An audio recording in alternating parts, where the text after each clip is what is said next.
Shalom warga kerajaan yang berkemenangan dalam Tuhan Yesus. Tema kita dalam bulan ini kita masuki musim panas. Ya, di dalam pengajaran kita tetapi berbicara strategi.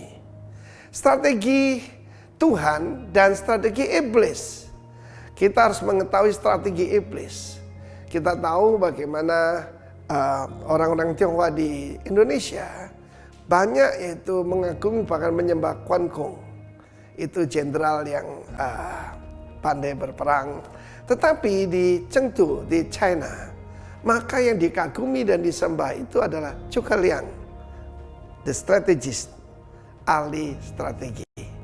Strategi Tuhan, saya berbicara dalam 2 Timotius 2 ayat kedua tentang pelipat gandaan, tentang harvest, adalah membangun 4 generasi pemimpin. Metode Tuhan, strategi Tuhan tidak pernah berubah, yaitu people. Dia tidak memakai sekedar manajemen ataupun training, tapi dia memakai orang. Dalam hal ini kita melihat bagaimana 2 tokoh utama, Rasul Paulus dan Rasul muda, Timotius. Kebetulan namanya sama dengan saya. Timotius artinya honoring God, menghormati Tuhan. Honor itu penting di dalam kerajaan Allah. Menghormati orang tua, menghormati semua orang, tidak memandang muka. Oke? Rasul Paulus apa kekuatannya? Kita bicara soal antibody. Antibody Rasul Paulus dikatakan pertama-tama tentu saja pengalamannya bersama Tuhan Yesus. Pengalamannya bersama Tuhan Yesus membuat dia tidak bisa menyangkal bahkan sampai dihukum mati pun bahwa Kristus adalah Tuhan. Tapi yang kedua di dalam 2 Timotius pasal yang pertama, itu adalah iman yang tulus, bukan iman tapi clear conscience, yaitu conscience itu hati nurani yang murni di hadapan Tuhan. Karena itulah saya pernah mengajarkan untuk melakukan segala sesuatu.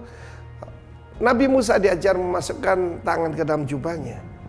Ketika keluar kusta, dia pasti kaget. Dimasukkan lagi sembuh total. Penyakit apapun, kusta gambaran dosa, Tuhan sanggup pulihkan. Oke? Jadi pastikan kita punya hati nurani yang murni di hadapan Allah. Dalam 2 Timotius pasal yang pertama juga dikatakan antibody untuk melawan kuasa kegelapan adalah iman yang tulus ikhlas. Daripada Rasul muda Timotius, itu ternyata warisan. Warisan dari neneknya Lois dan dari ibunya Eunike. Eunike saya suka nama yang bagus. You itu baik. Nike itu artinya victory. Blessed with a good victory. Apa yang kita bisa wariskan pada anak-anak kita? Iman yang tulus ikhlas. Hati nurani yang murni. Dalam 2 Timotius pasal 1 sebelum ayat kedua saya akan bicara ke depan.